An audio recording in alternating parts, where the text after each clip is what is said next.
菜园太大了，种的东西太多了，会焦虑吗？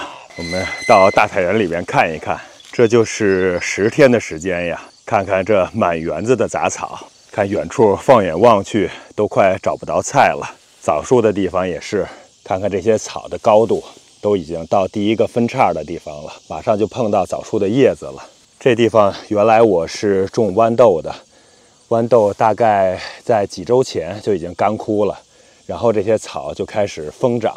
这一片呢是今年荒废没有种东西的地方，其实下边还是有地膜的，结果在没有地膜和边缘的地方，这些草也都长高起来了。葡萄的地方呢，我其实经常拿手持的割草机割的，但是看看现在的情况，看看旁边的草啊，像这种草长势更旺。这边这些草我割的时间大概都不超过10天，看看现在的高度，看现在走过的地方还全是露水，其实已经快上午的11点钟了。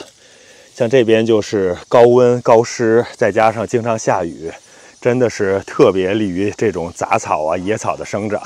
像这种草呢，因为是在边缘的地方，当时是手持割草，没有顾及到。这一片我是铺上了这种塑料帆布，看这帆布上边，只要是有一点点这种土啊，或者是漏洞的地方，就会长出好多杂草。杂草的生命力太旺盛了。看，这只是这儿有一个很小的破损，这种篱笆旁边黑色的塑料布覆盖不到的地方，看看这些草，这些要走一圈哦，一只大鸟。基本上这样走一圈都是要用手持的割草设备给它割一割的。看这种，这都长成什么了？这是长在防草布上面的呀。我现在已经不记得下边是什么情况了，可能破损的漏洞比较大一些。哎呦，看看这么大一颗，而且都拔下来了，还没找到根儿呢。大概是在这个地方。哎呀，看，白白的根。哎呀，好了，这是根部了，这根儿还是拔不出来。只能这样，这儿需要拿一个东西，拿一个硬的水泥板给它压住，不然的话还会继续再长出来的。再往前，这玉米地的旁边边缘的地方也都是用手持割草机，得一点一点割。我还是从这儿走一圈吧，看看这杂草的高度，跟我腿来比起来，都已经到这儿了。我是穿着水鞋的，因为怕这地方有蛇呀，或者是有其他虫子什么的。我想着是一会儿等这露水退去了，我得开割草机进来，先割一下，然后再拿上手持的割草设备。这基本上就是10天长的草，需要花半天的时间来给它清理干净。如果要弄得再仔细，像这种边边角角，还有蔬菜的地方，那可就不止半天了。这第一批的糯玉米，早晨丽丽已经摘回去1盆了，正在锅上蒸着呢，说是已经熟了。看这玉米长得其实还不错的，我看它摘回去的那颗粒也是挺饱满的。这第一批是大概也是分成2批，因为当时出苗率不是很高，又补种了一个。这长得大的都是第一批出苗的那几个，然后剩下长得小的可能是当时补种的。这种就是当时补种的。其实这个时候就是要到了要喷多杀菌素的时候。我大概这一批玉米今年就喷了1次多杀菌素，是有机的那种，对于防止这种玉米长虫子还是挺有效的。像往年呢，我起码要喷1次到2次的多杀菌素，或者是1次多杀菌素1次 BT， 然后再加上1次除虫菊酯和苦楝油。今年反正种的也是相对来说潦草一些，然后菜园里种的东西菜也没那么多了，主要是各种各样覆盖作物还有果树多起来了。倒是比较有好处，就是发现喷了1次多杀菌素，这玉米上就没有生虫子。今天掰回去的玉米里边干干净净的，比往年的效果还要好。所以是不是真的生物多样化，也是让这菜园有机种植变得可能性和实用性更强了呢？然后你看今年我种的这种爬地的豆角种的也挺多，后来也顾不上，像这些都放弃了。你看这豆角长得还不错呢，但是我们也是没有时间摘，然后上边没有来得及喷 BT 或者多杀菌素，就是在发现豆甲虫早期的时候，结果这叶子都被吃成这个样子了。当然我们其他地方还有好多，所以这一小块的就这样也不太在乎了。这又是割草机要走过的地方，你看这种草已经没过膝盖了，这割草机割起来都费劲儿。这边的软枣猕猴桃还有葡萄这一排和枣树中间，这只有左边当时种豌豆的地方这一片可以走割草机。这下边有那个塑料膜，还有滴灌，所以不能走割草机。这我就只能是拿那个手持割草的设备，一点一点割了。前天晚上的时候，我用手持割草割这边的时候，割我这果园那面，看现在果园那边是干干净净的，草特别低。割这边的时候，我从这网这儿顺手用手持割草机把这儿打了打，现在要走这儿了。这也是割草机等下要走过的路径。今年软枣猕猴桃这倒是爬藤爬得挺高，但是没有开花，没有做果，也没有剪枝。今年是休假回来之后净顾的割草了，大部分时间其实都花在割草上了。你看这地方都是要用手持的割草设备一点一点去割的。所以刚才说半天的时间能割的七七八八差不多，感觉是估少了。正常来说半天割不完的。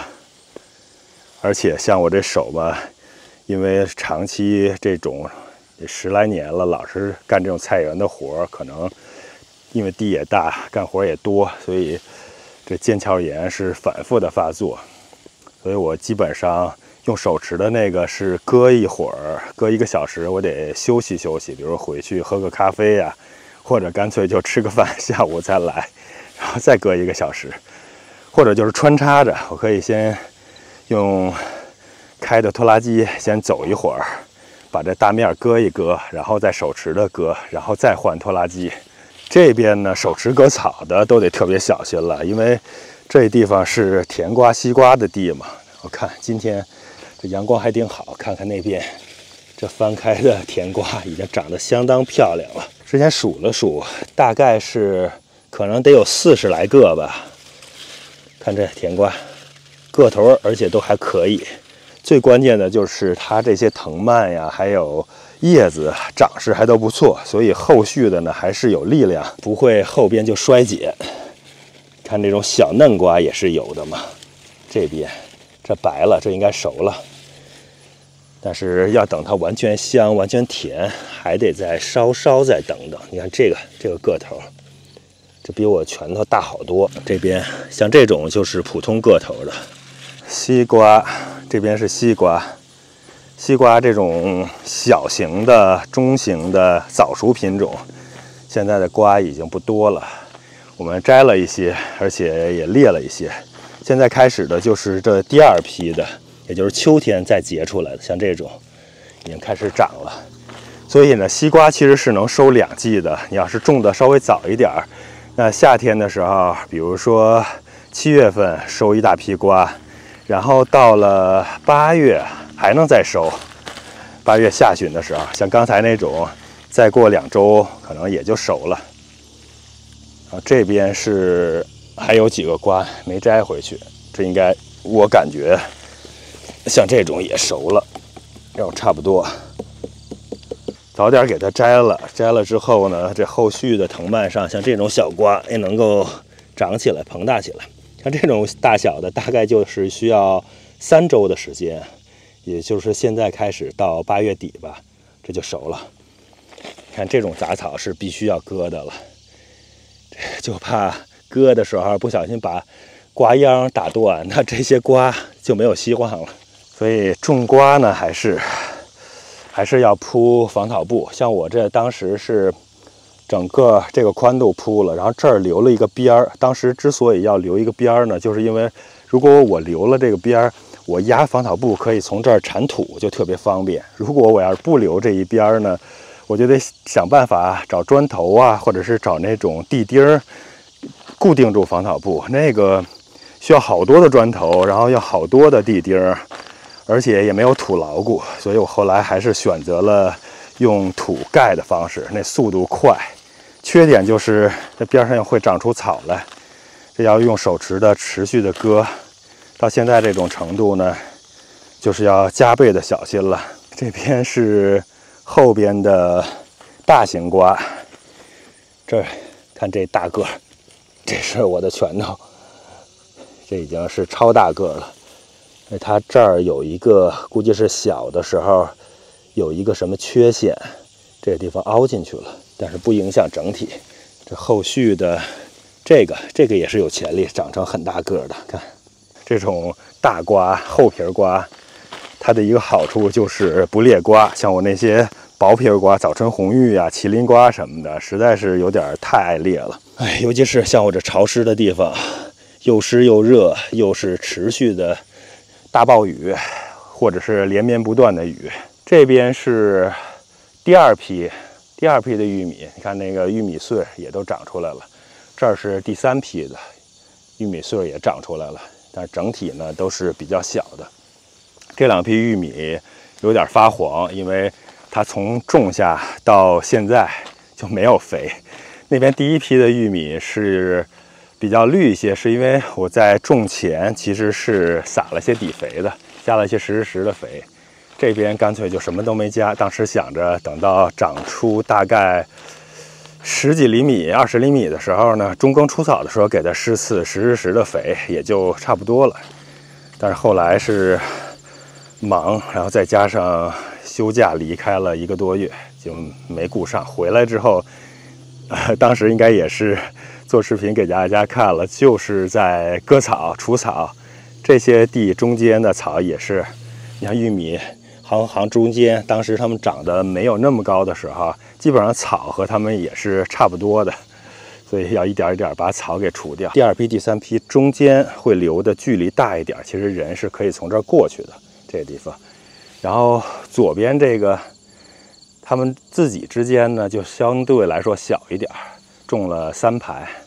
这边也是，这边是有点密，当时出苗率高了，比预期的高了，也没见苗。主要还是受第1批出苗率低被吓着了，不想再拼命的补苗了，所以种的就稍微的多一点。我这前年的覆盖作物的地方，今年我看。本来是想让它自生自灭，不去管它的，但是看起来也是不太行的。你看这种不想让它长出来的这种高草，也把这片地都覆盖住了。其他的覆盖作物生长空间有限了。你发现不管怎么弄，都是这种各种各样的杂草，它的生长力更强，所以它们比那些好草，或者说我们希望它长出来的草，长得还是要快、要高、要多。这还是要给它割一割，割一割之后呢，地得再翻一翻，撒点种子。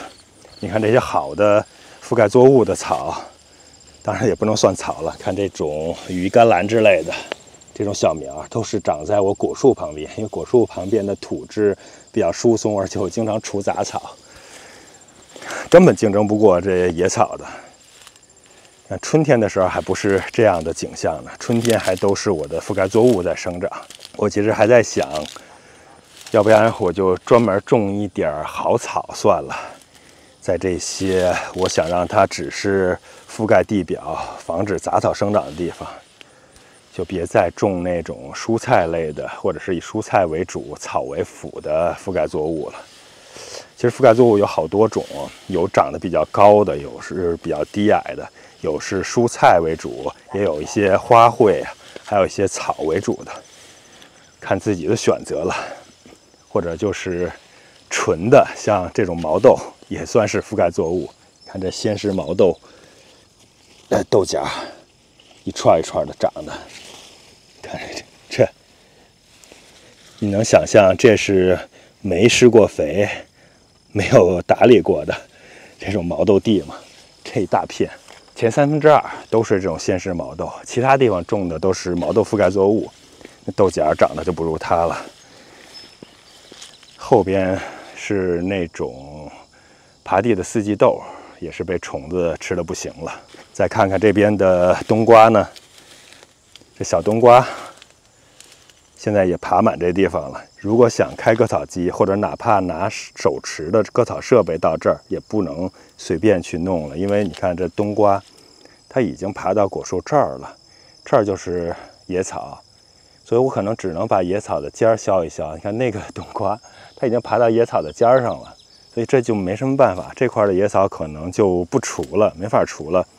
冬瓜借着西红柿的笼子长成型了，你看那儿还有。大概割草机我可能能，如果能从那边想办法进来，得从树那个中间小心的进来，有可能，然后这一片可以稍微割一割，这样能省不少的时间。我再走一下看看啊，以免到时候我把这些不该割的给割掉。你看那边就是西红柿，这西红柿可不想破坏到它们。这种大高草，割草机、拖拉机都已经割不了了，这种只能是把它压扁，然后那个刀片卡到什么地方，可能就把什么地方打断，它最后还会剩下的。这儿能割，这儿进来。今年的蜜罐枣长得也不错，但是开了花之后呢，现在还有一点点花，估计大概率坐不住果，或者也就结那么几个。这看的样子也是该施施肥了。你说只要来菜园里边转一圈，就各种各样的活，各种各样的事儿。所以说，像我们蓝莓地外边那边不是好多的大番茄，还有小番茄，那边也有一些甜瓜什么的，还有辣椒，都是没工夫摘，基本上2、3天吧去摘一次，一次就摘下好多，根本一次的1周多都吃不完的。然后处理也处理不过来，所以总是会浪费掉好多。这儿还可以，刚刚看了一下，从这儿如果我们从这儿进去，这边不会伤到毛豆，然后这儿有可能会被这个玉米卡住，小心点，我可能往左边把这个毛豆覆盖作物牺牲一下吧，因为这毛豆覆盖作物，我那边现实毛豆就很多，吃不过来。毛豆覆盖作物本来豆荚就小，就是当覆盖作物的，所以无所谓了。这种是不知道是被风刮倒的呀，还是说被这个动物。哎呀，这个这可能没办法了，往里塞一塞。哎呀呀呀，没办法，就从这儿走吧。从这儿走，这颗玉米肯定就本来也倒下了，就给它割掉了。然后这儿有一个小缝能进来，又会伤害一点点的毛豆覆盖作物，然后就进到这儿，进到这儿就可以了，这儿就可以割了。不说那么多了，赶紧去准备准备。刚刚从这儿走的时候，发现这会儿这草里边水已经不是那么多了。看这高的，这个地方都到大腿了。这儿草之所以长得比其他地方要高，是因为挨着果树近嘛。春天的时候，在这地方是重点的松土，用翻地机松土，然后给果树施肥的地方嘛。所以这些地方草长得也好。幸亏当初我这树周围都是铺了麦秆，否则的话这草都长到它周围，割的时候就更麻烦了。那手持割草的还得小心，别打到这种果树。哦，对，一会儿看看那边果园，当时果园那地方下边好多都没有铺麦秆，就经常每周都得拿手持的去打一打。这菜园门口的地方，这地方草里边还有管子，所以我开割草机的时候呢，从这儿只能是开过去，然后把那个割草功能关了，走过去，确保没有管子。你看这儿，这还有条管子嘛，确保从这儿以后没有管子的地方才去跑。菜园这篱笆旁边，这也只能是手持割草的去处理。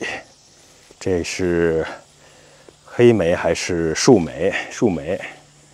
回头拿手持割草的也是把它的尖儿伸出来的地方都给它打掉。看那边外边的树莓都快把我的棚给盖住了。哦 ，Maxim， 你又跑过来了，是谁带的？豆豆，你带他来的？哦 ，No jump， 你看他头湿的，他是又在什么地方钻的，还是你喷的他水呀？没有喷了水。哦，那他自己钻的。啊，好，带着他玩吧。No jump, Maxim，No jump。你一撒欢儿就没有规矩了。哦，捉蝴蝶呢他。哎，行了，你别在那踩了啊！哎呦，这地方这种草大概也是2周多长出这种高度。这西红柿和草也是混在一起了，手持割草的时候也不好弄。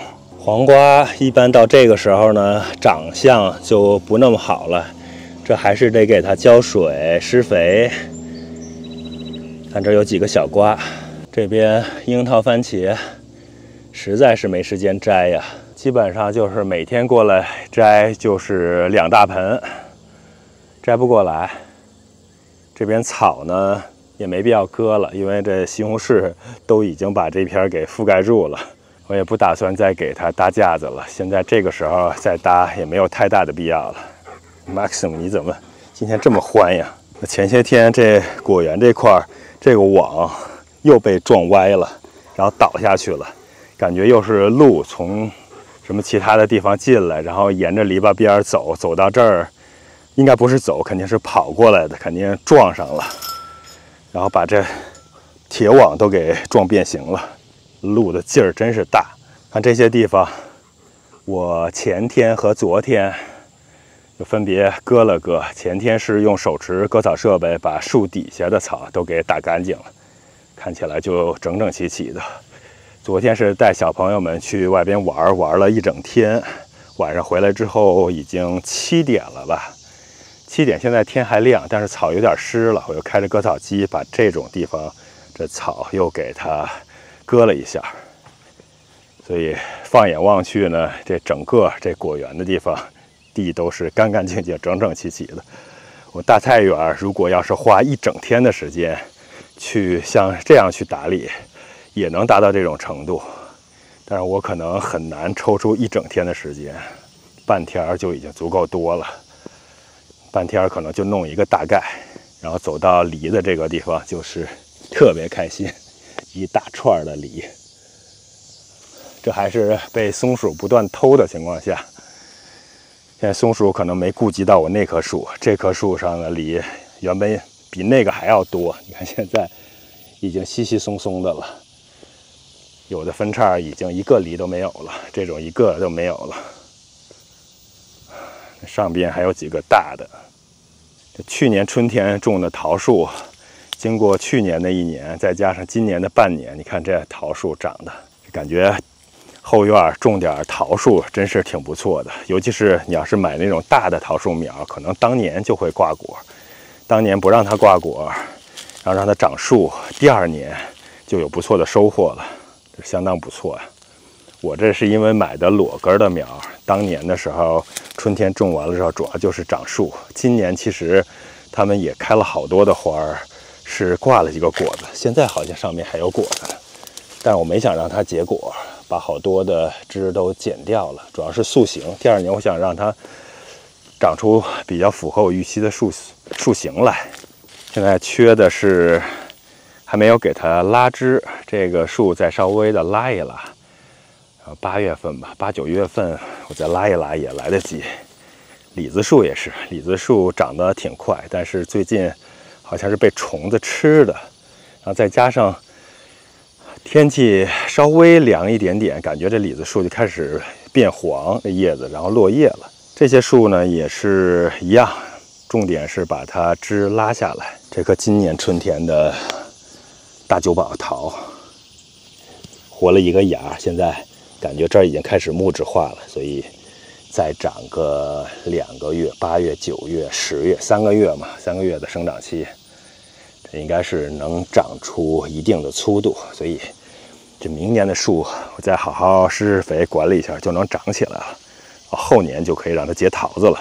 这一片唯一的没有在树底下用割草机打光的，就是这棵杏树，这下边看，这不是杂草，这都是樱桃番茄，还长出了这种小不点儿的，这是一个品种。那边还有长得个头大一点的，看这还有这种，看这个长得还不错。看这青的个头，这青的个头也是挺大的，这种或者可以摘的。这种野草，这只能手动的稍微处理处理。其实感觉它周围长点这西红柿的秧子呢，也把杂草都盖住了。当然这一边是有防草布的，这一边是下边是纯的土。明年我想也不让这西红柿在这样长了。看这小番茄摘出来还不错。这个小苹果都已经红了，这脆甜长这么小，应该熟了差不多。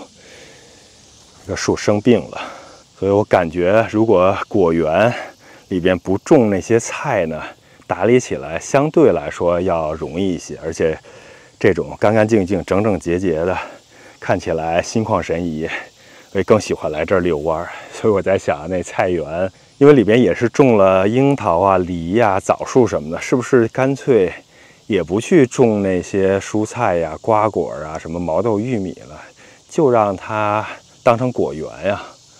这样的话，我打理起来也容易，然后里边整整洁洁的、干干净净的，到里边逛的时候心旷神怡也不错。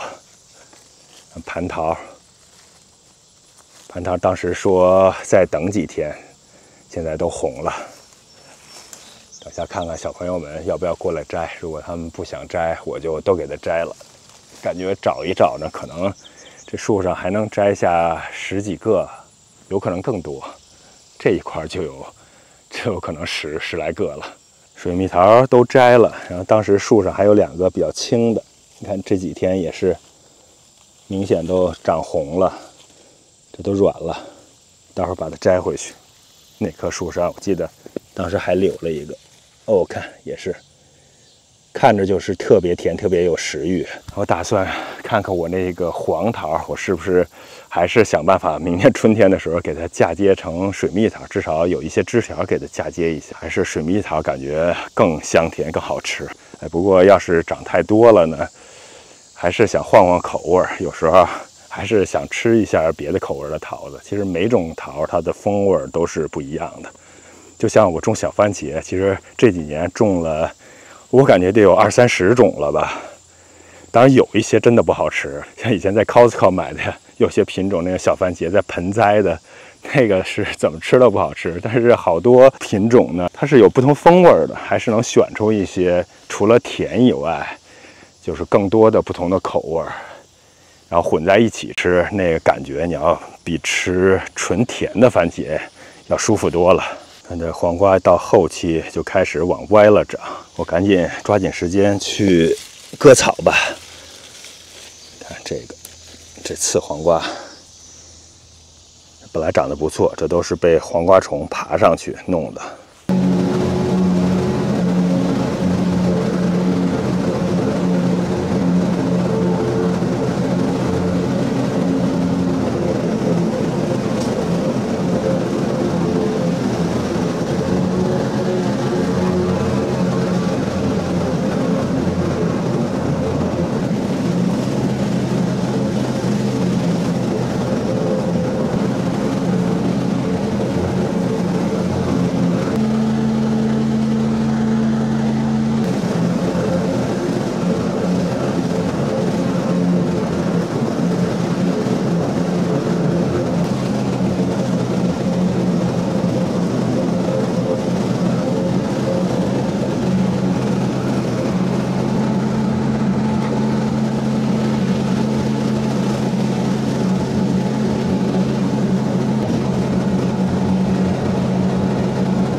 今天就先搁到这里了，没有完全的弄完，但是手持割草设备呢，已经把大部分都清理干净了。像这种甜瓜边上的没有割得太矮，因为怕把瓜蔓给伤到。这边看起来也是干净利落多了。这块刚刚打这草的时候，还是把南瓜的一个尖儿给打掉了，不过应该问题不大。中间这部分就没再管它。看枣树旁边，这草也都清理干净了。这种篱笆边儿，那些需要用剪刀修的，暂时还没管它。剩下的就是这葡萄架，只把第一棵弄了，前边、里边，再往前都还没有弄，可能再花个半小时到40分钟。如果再加上这个边缘，还有那边的边缘的话，我估计整体上40-50分钟也是差不多的。有可能还要把这枣树精修一下，因为下边有些地方还是有草。还有像那些西红柿笼子，如果把它弄好了之后呢，周围可能也要再清理清理。总体上加起来，剩余的工作量可能也就只有1小时左右了吧。看那个边上也都清理得干干净净了。哎呀，走进来就舒服多了呀！再看一下刚才拍照的相机，上边也都是草屑，特别脏，回去还要好好的清理一下。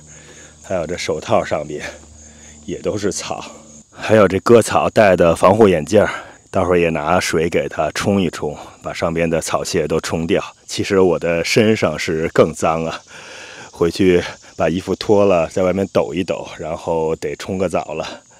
还有这鞋上边，这草都冲不下去的，得用手使劲的把它搓下去才行。再看这裤子上也是啊，这草得及时洗，不然的话粘在上边时间长了就下不去了，那种绿色的痕迹。另外是这手啊也开始又疼了，所以必须得休息了。